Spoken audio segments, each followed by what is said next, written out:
ગોંડલ તાલુકા police station ખાતે ગઈ તારીખ 14/1/2026ના રોજ એક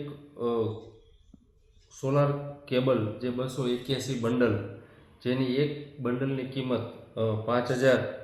લેખે એમ કુલ મુદ્દામાલ 14,05,000ની ચોરી થઈ ગયેલી, જે અનુસંધાને તાત્કાલિક ગોંડલ તાલુકા પોલીસ સ્ટેશન ખાતે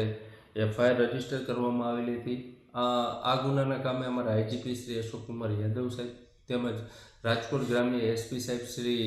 વિજયસિંહ ગુજર સાહેબની સૂચના અન્વયે અમારી ગોંડલ તાલુકાની જુદી જુદી ટીમ આ ચોરી ડિટેક્ટ કરવાના પ્રયત્નો કરેલો, જે દરમિયાન ગુપ્ત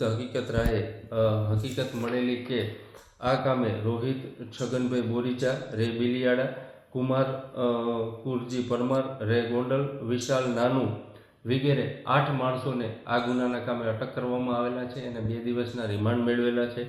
આની એમો એવી હતી કે જૂન 2025થી અત્યાર સુધી આ જે કંપનીમાંથી જે ગોડાઉન હતું તેમાંથી જે આ કેબલ જે સોલારના હતા બંડલ એ સેરવતા હતા, જે અનુસંધાને આ કામે તાત્કાલિક ગોંડલ તાલુકા PI ડોડિયા તથા તેની ડી સ્ટાફની ટીમે આ આરોપીઓને તમામને ઝડપી લીધેલા છે અને આ ગુનાની પૂછપરછ દરમિયાન એક ગોંડલ તાલુકા પોલીસ સ્ટેશનમાં જે જલારામ જીન આવેલું હોય તેમાંથી 200 મણ ઘઉંની જે ચોરી થયેલી હતી